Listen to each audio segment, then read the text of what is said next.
Alors aujourd'hui, je vous fais une petite démonstration encore sur Luminar AI, toujours la version bêta, mais juste après le générique.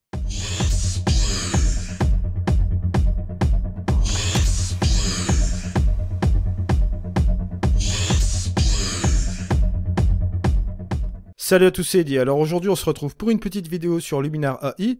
Aujourd'hui, je voudrais vous montrer un des petits trucs, des petits outils qui sont assez sympas dans Luminar AI, et il s'agit de l'atmosphère, d'accord, par intelligence artificielle, bien sûr. Je vous avais déjà présenté cette photo-là, et je trouve que elle va vraiment bien s'apprêter justement pour la petite ambiance qu'on va mettre juste après. Celui-là qui est pas trop mal aussi. Voilà, on va garder celui-ci. Et on va passer justement à notre petite brume assez sympa dans Luminar AI.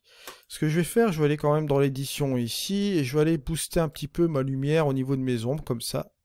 Je vais un petit peu dégager l'ensemble ici, vous voyez. Juste un peu comme ceci. Je trouve cela vraiment pas trop mal. On va aller directement dans nos outils créatifs, et on va passer directement en atmosphère. Alors, l'atmosphère AI, que va-t-il se passer? Vous allez avoir des brouillards, des brumes, brumes sèches, etc. On a une, deux, trois curseurs. Là, pour l'instant, ce que je peux vous montrer, c'est que je peux monter cette quantité de brouillard juste comme ceci. D'accord?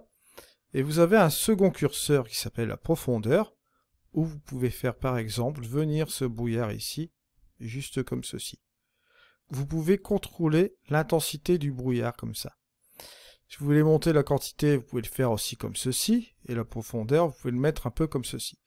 Et cette profondeur-là va vous permettre d'intensifier ou pas le brouillard. Vous voyez, vous pouvez le régler par exemple juste ici et l'incruster dans votre image. Vous avez ici bien évidemment un curseur qui va pouvoir vous permettre de changer la couleur un peu de ce brouillard sur des tonalités un petit peu plus grisâtres et ici blanchâtres, ok?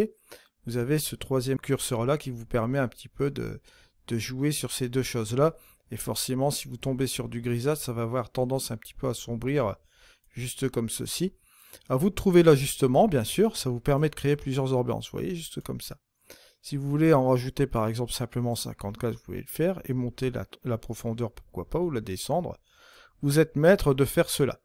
On va revenir en arrière, on va regarder un petit peu sur ce qui se passe sur l'autre, là. Voilà, là on peut monter un peu la quantité, mais là vous allez voir, c'est une espèce une couche qui va se mettre sur votre image juste comme ceci. On peut même monter la quantité, vous allez la voir davantage.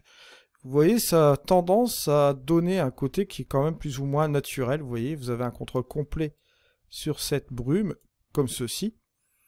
On peut jouer bien évidemment sur la profondeur, hein. Vous voyez, si je fais un avant-après, vous voyez que c'est quand même parfaitement crédible. Et puis encore, là je suis à 100, bon, je vais réduire un peu.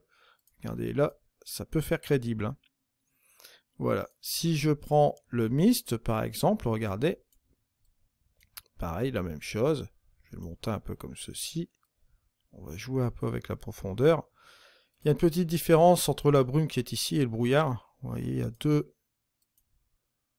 choses différentes, on le voit parfaitement sur le map fond, vous allez voir, la brume et le brouillard, vous voyez, il y a deux interactions différentes, surtout si vous regardez bien sur la maison à l'arrière comme ceci, vous voyez, ça s'incruste différemment en fait. Et toujours pareil, vous pouvez jouer avec ce curseur ici, pour que ce soit un petit peu plus grisâtre ou blanchâtre, hein. On le voit.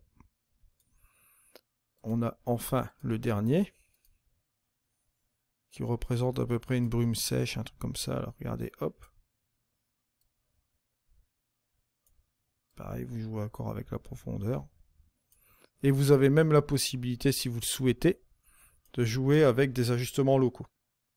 Bon, bien évidemment, je tenais à faire une petite pause là-dessus avec les ajustements locaux, parce que ça part un petit peu dans tous les sens avec ça. Et moi, je tenais à vous faire parvenir l'information officielle que j'ai eue de la part de Skyloom. Tout ce qui est pinceau, masque radial, masque dégradé, il va y avoir beaucoup de changements dans ces ajustements-là. Donc pour le moment, je suis pas appelé à vraiment m'attarder dessus. Et au niveau du masquage local, d'accord, c'est ce nouveau système de masquage que vous avez parlé dans Luminar AI, avec un système de couches, d'accord. Faut pas appeler un chien un chat, ça va être des effets que vous allez pouvoir mettre sous forme de couches, donc des calques, forcément. Je peux faire quand même une petite chose, c'est vous les ouvrir, faire voir les différents types de couches que vous allez pouvoir mettre. Et là, vous voyez très bien que vous avez la texture ici. Et sans rentrer dans les détails, en fait, la texture, c'est quoi?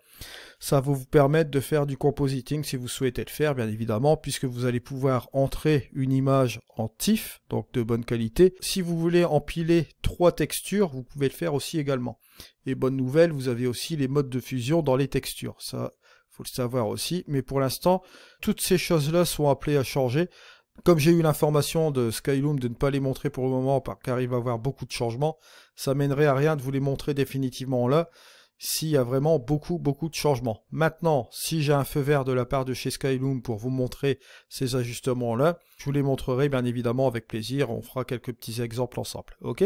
Voilà, je vous remercie de m'avoir suivi pour aujourd'hui, c'était Eddie, allez, ciao!